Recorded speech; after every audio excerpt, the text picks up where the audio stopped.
Hello and welcome to Container Days. And today we'll be discussing on various policy engines for Kubernetes. So before getting started, a bit about myself. So my name is Saiyam Pathak, and I'm working as Director of Technical Evangelism at Civo, building the next-gen cloud platform, Kubernetes way. I run a YouTube channel, so you can see the all awesome cloud native content that I create on sayampathak.com/YouTube. I have a CKS certification book based on Kubernetes security certification. I'm a CNCF ambassador, and I run various meetups groups as well. And you can find me on Twitter at the Saiyam Pathak, very active over there. So Kubernetes policy engine. Why Kubernetes policy engine is important, what Kubernetes policies are, and what are different engines available today, and what are the key differences before you choose one of them. So we'll be discussing all these today. So first of all, Kubernetes policy engine. In an organization, there are certain standards that you would like to implement within your Kubernetes system. There can be certain standards on namespaces. There can be certain standards for pods. There can be different admission criterias when anybody creates a resource in Kubernetes. For that, policies are required. Complex configurations. So the configurations are complex, and your policy will be able to help solve that particular problem. Object evaluation and validation. So any Kubernetes object that gets created, policies are the way to evaluate and validate those requests, and yes, mutate as well. So there is another thing called mutation, which is basically adding some sort of data when a request comes in. Policy standards, we have talked about it a bit. Like you can have different policy standards applied across a namespace, across different pods with a specific label.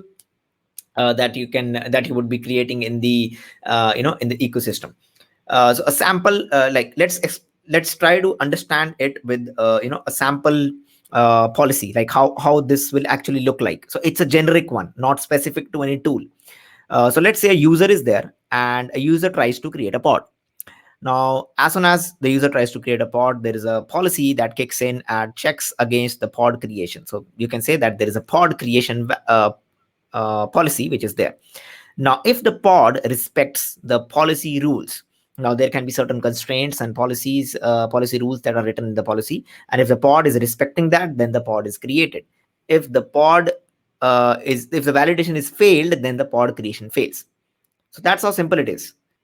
So you now know what Kubernetes policies are, why kind of they're important, because they lead to a lot of security best practices, security standards, policy standards, and building your complex configurations, which other tooling, other infrastructure tooling cannot build, like Terraform, Ansible. They cannot do these set of complex configurations. These are when you create something, when you admit something to the Kubernetes cluster, and then the mutations as well. Now, since this is so important, and that is the reason the policy landscape is evolving, and you can see the 4 projects on the screen at the moment. Open Policy Agent, or OPA. For Kubernetes, it's basically the gatekeeper. You might have heard of the gatekeeper thing. Then you have Keverno, which is a CNCF sandbox project, and OPA is a graduated project. Then other new players coming into play, like Cube Warden is there, very new, developed at Rancher SUSE. jsPolicy by Loft Labs. So all are open source, all have their own strengths, and all have their own set of features. So you know, like how important the policies are, and the ecosystem is evolving. That means, like, right now is the need to implement policies within the organization and the Kubernetes projects. So we'll discuss about all 4 of these today. Yes, you heard me right. We'll discuss all 4 of these today. At least you should know what each of them does and how they work. So first up is OPA. OPA is Open Policy Agent, a CNCF graduated project. So it is a general purpose policy engine. Now, when I say general purpose policy engine, that means OPA can be used for a lot of other cases other than the Kubernetes. So yes, Kubernetes, the project called Gatekeeper acts as a first-class Kubernetes integration. which helps in the Kubernetes native way. And there are other use cases like the microservice authorization infrastructure layer. You can use OPA for data source filtering. You can use OPA for CI/CD pipelines. So OPA can be looked upon as a unified way of handling policies across different stacks, and it lets you decouple the policies from the business logic. So you can have your microservices, you can have your application and business logic, and then you can have your policies that can be totally separate from your business logic or application logic. So that's where the decoupling takes place, and it's very important that you have both. You have a one single policy engine, a single policy OPA, which is there sitting handling all the policies irrespective of your infrastructure, application, microservices, CI/CD, and all that stuff. It is more of a policy decision than informance. Like there is a JSON that is coming in, then OPA will say whether to admit it yes or no, things like that, rather than the enforcement. And interesting point, a very interesting and very critical point, is policies of OPA are written in a language called Rego. So Rego is very specific language used to write these policies, and we'll come to Rego in a couple of minutes. So on the left hand side, you can see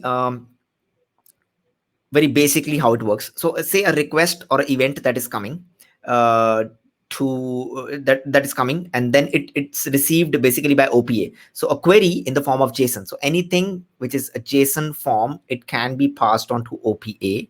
Then the OPA will validate those with respect to the policies which are there, which are written in Rego language, and then the decision is sent. Now decision can be any JSON value. Yes, it can be any JSON value. So you can think of n number of use cases now. In Kubernetes world, just slightly tilting the architecture. So you can see that you have kubectl, CI/CD pipeline controllers, and they are sending the request to the API server. Then the OPA is taking that admission request, validating it against the Rego policies, and then giving the admission review, which is the response. So that's the same architecture of OPA, just with the Kubernetes view to it or angle to it. Now, this is a sample Rego policy. So you can see we have a package, Kubernetes validating existence, and we have a method which is deny. So it actually means any object without a label environment. So basically any input which is coming without a label, basically request, object, metadata, labels, environment. If this is not there, then throw an error like every resource must have an environment label. And on the right hand side, if we pass this particular JSON like admission review, we have sent in request, we have object. In object, we check metadata. In metadata, we do not have any label, we just have name, which is my app, and other specs, and we send that to this particular policy to validate, basically send to OPA to validate. It returns the response, which is deny. Every resource must have an environment label. That's how simple it is. That's how you read the policy. And there is a Rego playground that you can actually use for creating and testing your policy. So Rego playground is very good tool to understand what you are writing, to create those, look from the examples and all that stuff. So that was Open Policy Agent. That's how Open Policy Agent works. Now let's move to Keverno. Keverno is a CNCF sandbox project. Now it is the reason for Keverno to be becoming popular is very interesting. You can write policies in a declarative way. Now, the only problem with OPA is the Rego language. Now, but that is not a small problem, because it leads to a lot of issues like the maintainability issues, the writing issues. There is no one in the team after the person has left who have written all the Rego policies to take after, because that person doesn't know Rego. So that becomes a bit of a pain. And to solve these, there are other policy engines with their own flavors and add-on features. Now, Keverno is totally different because it is basically writing the policies in a declarative way. So it's not policy as a code like OPA and the other tools are. You are not writing the codes. You are actually defining the policies in a declarative way. And you are using a lot of policies which are available. And it has native Kubernetes resources support. So basically, it is a Kubernetes way, declarative way. You write the YAMLs, you write the policies. easy to view and process policy results. And we'll see that in a demo because we have the Kyverno demo as well. You can validate, mutate, and generate configurations. So Keverno is a very good project, and it's maturing as well. Now, how on a high level, how it works is basically Keverno is dynamic, runs as a dynamic admission controller, and it receives HTTP callbacks from the API server, and then applies the matching policies. Then you have the policies which match resources using kind, name, label selectors, and then the policy enforcement is captured by the K8s event. So this is a Keverno. Keverno is having a webhook, which is the controller basically, and it has the monitor which creates the webhook configurations and required things. And then you have the generator controller that generates the request. And then you have the policy controller that will obviously take the policy, run that, get the results, and report the change request. So this is how on a high level Keverno works. And this is how the policy looks like. So you have a policy and you have a rule. So you match and exclude. So basically you match the policies based on a lot of criteria that is mentioned on the right hand side. And then when the policy is matched, it validates, it generates and mutates different set of things which is mentioned inside your policy, depending on the rule of the policy. So that's how kind of Keverno works. Next up is Cube Warden. Very new, very fancy project based on Wasm, which is WebAssembly. So the excitement about it is based on WebAssembly. And WebAssembly is expected to grow a lot in coming years, or you can say, in the coming future. So again, Cube Warden is a policy engine for Kubernetes, and it is policy as a code approach. So you will be writing a lot of code in your favorite programming languages. Simplify and consolidate policy distribution using container registry. So it's very easy to consolidate and distribute the policy in the OCI registry. So there is a policy hub where you can have all the policies, and people can use your policies very easily. So that's the simplification. And the process of writing and maintaining policies also becomes very easy because you are writing in your own programming language, and that's a huge plus point, right? You can write them in any programming languages that supports Wasm modules, and then it's pretty easy. So you get to choose the programming language. With that, you can actually use the libraries built in that programming language. So it's not something like, for example, testing. So you can use the testing library or framework which are already there for a particular language and use that to write or validate the tests. So like this, you have your policies, and you have your programming languages, and you can write those in your favorite programming languages, and you can use their own libraries as well. Now, why Cube Warden? Yes, choice of programming language. We have discussed enough about it. Portable. It is very much portable. You write you write on one machine as a Wasm module, and you can share it and run across any system out there that has a Wasm runtime engine. So wherever you have Wasm runtime, you can run your Wasm module over there. It is secure. It is using the power of Wasm, and it is running as a secure Wasm runtime inside the Wasm runtime. So Cube Warden again supports your validate, mutate, context-aware policies. An example of that would be, say that you have created an ingress object. Now, when you create another ingress object, you need to check if that ingress object has already been created. So that is basically the context-aware policies that can you can kind of relate to. And this is how Cube Warden works. So every tool out there that we have discussed can be installed via the Helm chart. So it's basically the controllers that run, the controllers that will watch the custom resource. So till now we have discussed, like, we'll be creating the custom resources. The controllers will be responsible for taking those changes, and then they'll do so and so stuff. Here also you have a custom admission policy custom resource, which you send to API server using kubectl apply, and then you have your cluster admission policy. You have the controller which is there, Cube Warden controller. It basically takes that responds to any of the changes, creation, updation to the customer cluster admission policy. And then you have the Cube Warden policy server, which actually takes all the artifacts from the OCI registry, downloads that, runs the WASM module, and gives back the result. So that's how the kind of Cube Warden works, in a nutshell. Next up, very new, super fancy jsPolicy. So jsPolicy is again policy as code for Kubernetes, but this time it's policy in JavaScript or TypeScript. So like we know, right, JavaScript is everywhere. So it's the only point for jsPolicy to exist is because of the complexity of the language Rego, and due to some of the features that are not available in Keverno.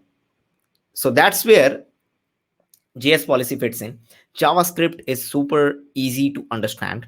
JavaScript is used by many developers, so the maintainability of the policies, even after somebody else is leave the organization, becomes very easy. It is super fast because it's used V8 JS engine developed by Google, which the Chrome also uses. Its distribution is easy using the npm packages. It has its own JavaScript SDK that you can use to easily create the policies and package them. Then the jsPolicy is the first in the field to have controller policies. Now basically the controllers respond to the Kubernetes events. That's a big thing. You can actually do something on Kubernetes in events using the jsPolicies. The validate, mutate are there. So that's where jsPolicy fits in. It's very new, very fancy, and it has a good kind of goal, because they have seen the ecosystem which is there, like the CNCF graduated OPA project, Keverno is there. Still they have created, because of the wide range of adoption, majority of JavaScript language and frameworks, and you have the extensive libraries and modules with respect to that to write the policy, which can be very easy. So with this, let's move to how it actually works. So this is a basic architecture diagram. We have seen how OPA works, how Keverno works, how Cube Warden works. Let's see how jsPolicy works. So again, you have your kubectl, Kubernetes API server, request comes in. You have your basically every request persists in etcd, and you have events. Now jsPolicy can respond to those controller as well. You can see number 5, which can respond to the events. But before the request gets persisted, there is a webhook manager which will see whether which will execute the policies. And inside your Kubernetes cluster, there are a V8 JavaScript sandboxes which are pre-built. So preheated means they are already there for executing. So there will be a couple of a few JavaScript sandboxes already there on your Kubernetes cluster, ready to execute your policy, so that it can be pretty fast. So you can have your mutating, validating stuff, and these happens via the policy bundle. And these bundle are created using policy compiler. The policy compiler reads the jsPolicy code and creates the jsPolicy bundle. Then it is run in the sandbox, and then it gives the jsPolicy violations. Pretty simple and pretty neat architecture, and that's how jsPolicy would work in your Kubernetes cluster for Kubernetes policies.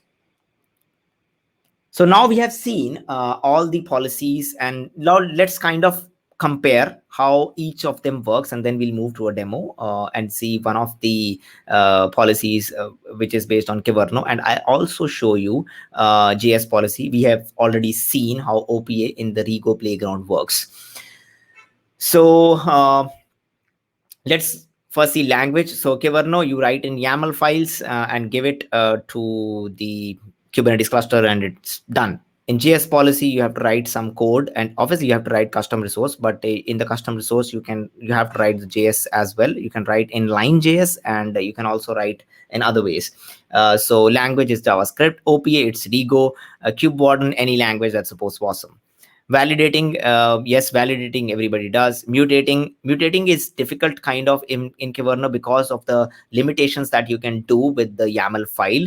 There are a lot of things you can do. There are a lot of customizations that they are bringing in, but it's not as extensible as policy as code. So in OPA, it is alpha, jsPolicy, and Cube Warden based on policy as code, any languages, wide variety of languages. So it's available over there. Controller policies I haven't seen in any of the other ones except jsPolicy, and jsPolicy claims to be the first one, but I don't know whether it's supported in Cube Warden. I haven't found it, so I have written it's not supported. Then dev testing tooling, yes, very limited in Keverno. It has a CLI that lets you test some of the policies, but it's not as extensive as in jsPolicy or Cube Warden because of the choice of languages and the frameworks out there.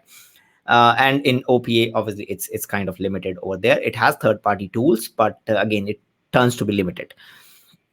Distribution, you don't have any distributions for Keverno. Again, for OPA, I haven't seen. NPM is there for jsPolicy. Policy Hub is there for Cube Warden. Playground, we don't have any playground for Keverno or Cube Warden, but there are very fancy playground for jsPolicy, which I'll show you, and OPA Rego playground as well, which is there. I can show you that as well. So with this, we can see, there are different policies, which of these have which of the toolings. People have actually invested a lot of time in OPA because OPA came a lot before, and it has matured, and it was not very much built for Kubernetes. But again, Gatekeeper was the first class citizen for Kubernetes, but OPA can do a lot more, and it is very much mature. All the other projects are good and solving a very specific use cases, but only the complexity of Rego makes the usage of OPA and maintainability of OPA difficult. That's where you have other choices. If you want to go all Kubernetes way, then go for Keverno. If you want to go in the Wasm way and the programming way, then definitely try out jsPolicy and Cube Warden. They are pretty new. There can be some issues, but I think the community is very helpful. So you can you use that. But I think there is going to be a big push in the policy engines and Kubernetes policies, and there will be tools that will keep on emerging because there are limitations that are there in every other tool that people see, and then they create a new one, or there'll be a lot of contributions definitely to these projects.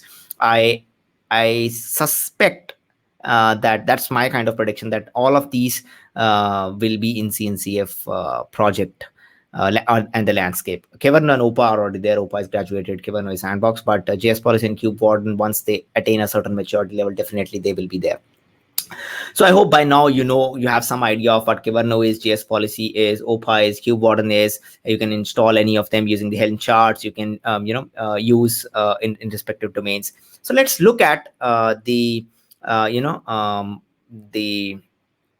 demo using Keverno. So let me share the screen.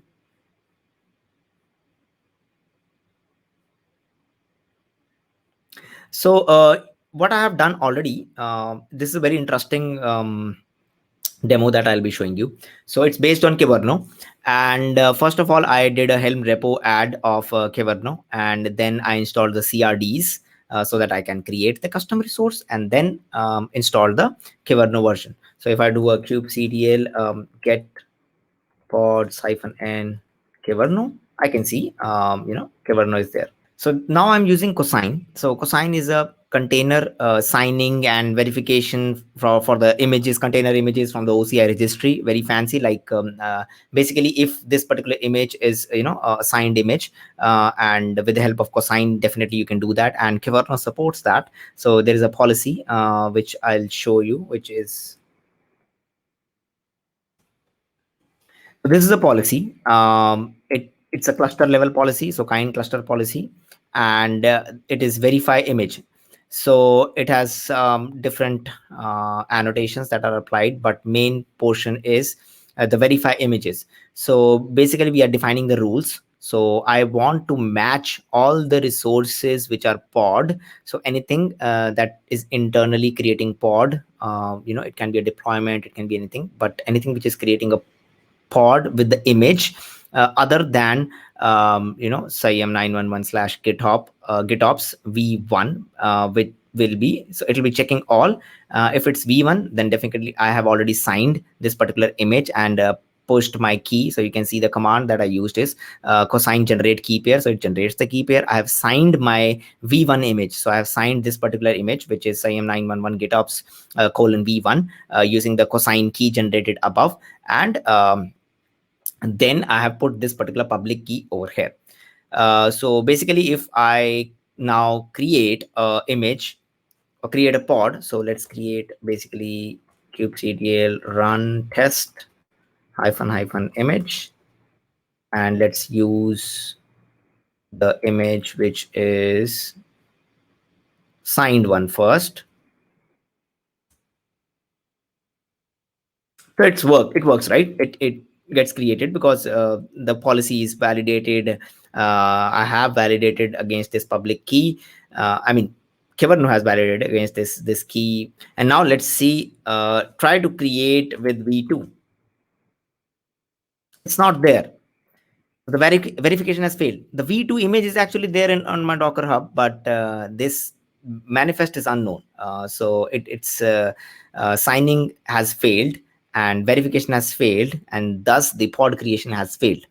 So that's one of the use cases that you can imply in your CI/CD systems and things like that when you are having your images that you want to verify before creating any of the resources inside Kubernetes. Another thing that you can do is kubectl get policy reports.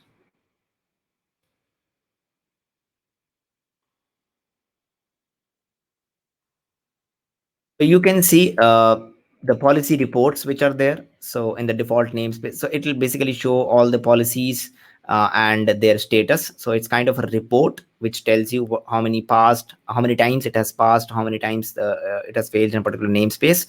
So that's also very handy to know the policy reports. Also, I want to show you one thing. kubectl describe pod test. So after describe, we can actually see that it is pulling the right set of image, and the SHA is already added by Keverno over there. So we didn't define that. We defined only Saiyam 911 GitOps v1. After that, this particular thing is added by Keverno. So that's how it works. And I want to show you one more thing for jsPolicy. So sharing the screen for that.